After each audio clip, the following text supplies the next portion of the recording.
Hello everyone, welcome back to English achievers. आज हम करने वाले हैं कुछ ऐसे फ्रेजेस जो कि हम डेली यूज़ में करते हैं, कुछ नया नहीं, बट उन्हीं को हिंदी को इंग्लिश में कन्वर्ट करना। पहला है, तूने तो सबकी बोलती बंद कर दी। You kept everyone's mouth shut. यहाँ पे यू केप्ट 2 टाइम आ गए, जस्ट इग्नोर इट। तुम्हारी जान खतरे में है। Your life is in danger. Your life is in danger. तुम्हारी औकात नहीं मुझसे बात करने की। जो हिंदी में लिखा वो थोड़ा स्पेलिंग थोड़ी गलत है, that's just because of keyboard, so don't just take it. So you are not worthy of talking to me. यहाँ पे यू आर नॉट वर्दी, वो टू टॉकिंग टू मी गलत होगा, बल्कि यहाँ पे वर्दी ऑफ टॉकिंग टू मी आएगा। कल मिलते हैं। जब हम किसी से विदा लेते हैं या फिर हम बाय करते हैं तो हम बोलते हैं कल मिलते हैं, चलो कल मिलते हैं। So you can say let's meet tomorrow. Let's meet tomorrow. Light बंद कर दो। Turn off the lights. Turn off the lights. यहाँ पे जो टर्न ऑफ है वो यहाँ OFF इसलिए आया क्योंकि ये वाला जो वो वाला ऑफ है हम उसे मैक्सिमम यूज़ करते हैं जब हमें किसी चीज़ के लिए टाइप से संबंध बताना हो, मीन्स रिलेशन बताना हो, वहाँ हम ऑफ यूज़ करते हैं। बट ये वाला ऑफ मीन्स टू क्लोज। मुझे चक्कर आ रहे हैं। I am feeling dizzy. I am feeling dizzy. यहाँ पे डिजी का मतलब होता है चक्कर आना। चक्कर आना को हम कहते हैं डिजी, और चक्कर आना को हम कह सकते हैं giddy. I am feeling giddy, also giddy. I am feeling giddy. Dizzy giddy they are the same things. चक्कर आ रहे हैं। तुम पागल हो या फिर तुम पागल हो गए हो क्या। इसके अंदर हम क्या बोलते हैं, आर यू मैड। लेकिन इन अ पोलाइट वे आप कह सकते हैं are you out of your mind. So यहाँ पे I will put the exclamation mark. Are you out of your mind. Okay, so next है ख्याल रखना।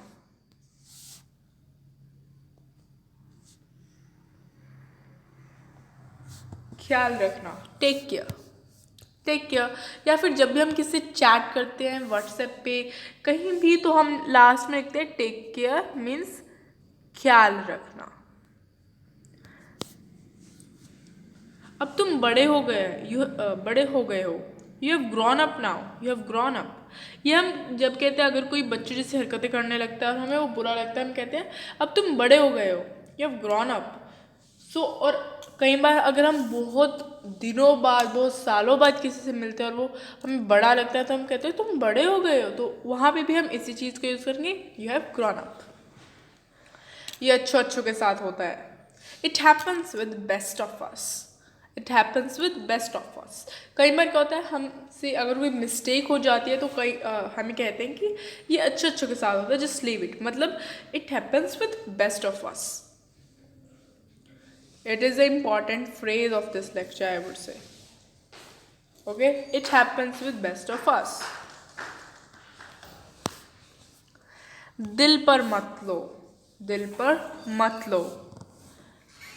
हम कहते हैं कि कई बार क्या होता है, हम बहुत बुरी चीज़ कर देते हैं या फिर किसी के साथ बहुत बुरा होता है तो हम कहते हैं दिल पर मत लेना। Don't take it to heart. Don't take it to heart. So मैंने बोला heart, एक बार मैंने बोला hurt। तो इन दोनों में कौन सा सही प्रोनाउंसिएशन है वो आप अभी के अभी कमेंट पे लिखिए, हर्ट या फिर हार्ट। मैं बात का पक्का हूँ। I am man of words. यह हम तब कहते हैं जब हमें कहना हो कि मैं बात का पक्का हूँ, I am man of words. इसे हम क्या कहते हैं, मैं जुबान देता हूँ, तो उस तरीके से हम I am man of words. या फिर यहाँ पे जुबान देना या फिर मैन ऑफ वर्ड्स का मतलब है कि बात का पक्का होना। अब मैं आपको बता रही हूँ, जो मैंने पीछे अभी इसके लिए पूछा था, हार्ट होता है। देखो ये होता है heart. Heart, this is, and other I said hurt. So अब जो ये वाला हार्ट होता है इसका मतलब होता है दिल, और ये वाला जो हर्ट होता है इसका मतलब होता है किसी को दुख पहुंचाना. सो आप इसे प्रोनाउंस करोगे, don't take it to heart, heart instead of hurt, right. So ये थे कुछ सेंटेंसेस. सो हमने आज 12 ऐसे सेंटेंसेस देखे जिन्हें हम डेली इंग्लिश में यूज़ कर सकते हैं, चाहे वो लाइट्स ऑफ करने से लेकर या फिर मैं बात का पक्का हूँ. So these were some sentences. तो अगर आपको वीडियो अच्छी लगती है तो ज़रूर इसे लाइक, शेयर एंड कमेंट जरूर कीजिए. What's your feedback, and subscribe to this channel English achievers and hit the bell icon for updates. Have a good day ahead.